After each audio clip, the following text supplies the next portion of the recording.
आपने ये जुमला बारहा सुना होगा कि देखो बेटा, चेहरे के ऊपर ब्लेड से बाल साफ ना करना, बाल मोटे और खुरदरे हो जाएंगे, मर्दों की तरह शेव करनी पड़ेगी।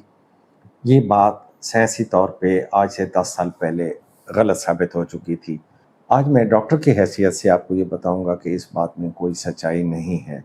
लेज़र मशीन के इस्तेमाल के अलावा मुरव्वजा तौर पे 3 तरीके हैं लड़कियां जिससे अपने चेहरे के बाल साफ़ करती हैं। नंबर 1 वैक्सिंग, नंबर 2 थ्रेडिंग और नंबर 3 ब्लेडिंग।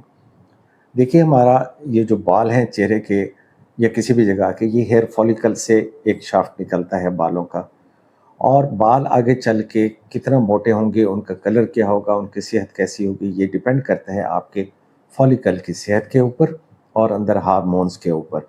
अब जो नेचुरल बाल होता है उसकी एक नोक होती है, ऊपर नोकीला होता है, आपको पतला फील होता है। जब आप ब्लेड का इस्तेमाल करते हैं तो ब्लेड लगाने से बाल, आप दरअसल बाल को थ्रू एंड थ्रू उसके शाफ्ट को कट कर देते हैं।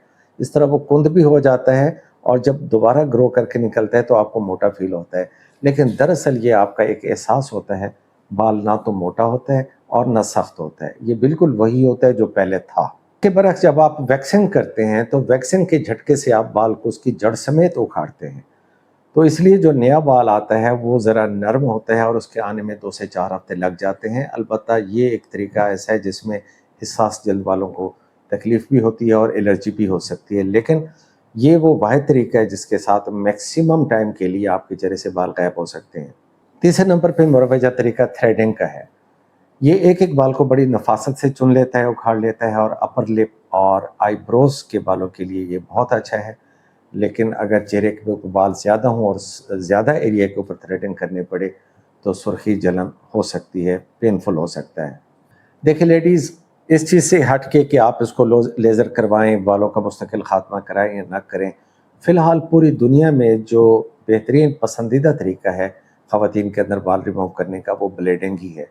इससे बालों की मोटाई पे कोई फ़र्क नहीं पड़ता, और ये है कि नफासत के साथ बाल, स्किन आपकी बिल्कुल स्मूथ साफ़ हो जाती है थोड़े ही वक्त के अंदर। और ना सिर्फ ये बाल हटाता है बल्कि स्किन के ऊपर जो डेड सेल है ना, वो ब्लेड आपके उन डेड सेल्स को भी हटा के जल्द को ज़्यादा फ्रेश दिखाता है। इजाफी फ़ायदा इसका ये होता है कि अगर आप ब्लेडिंग के बाद कोई कोई सीरम लगाती हैं या कोई टॉनिक इस्तेमाल करती हैं, कोई विटामिन सी लगाती हैं या कुछ भी लगाती हैं, तो उसकी एब्ज़ॉर्प्शन बड़ी रैपिड हो जाती है, क्योंकि बाल इतनी नफासत से साफ़ हो चुके होते हैं और अंदर से मसाम ओपन हो चुके होते हैं।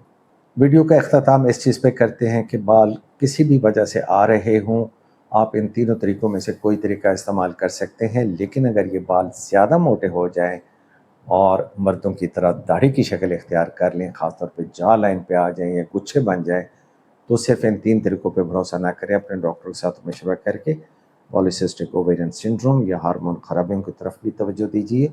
वरना जहाँ तक इस सवाल का जवाब देना था कि ब्लीडिंग के साथ बाल सख्त होते हैं, मेडिकल साइंस आज से 10 साल पहले इस नज़रिए को गलत साबित कर चुकी है। चैनल सब्सक्राइब कर दीजिए, वीडियो को लाइक कर दीजिए।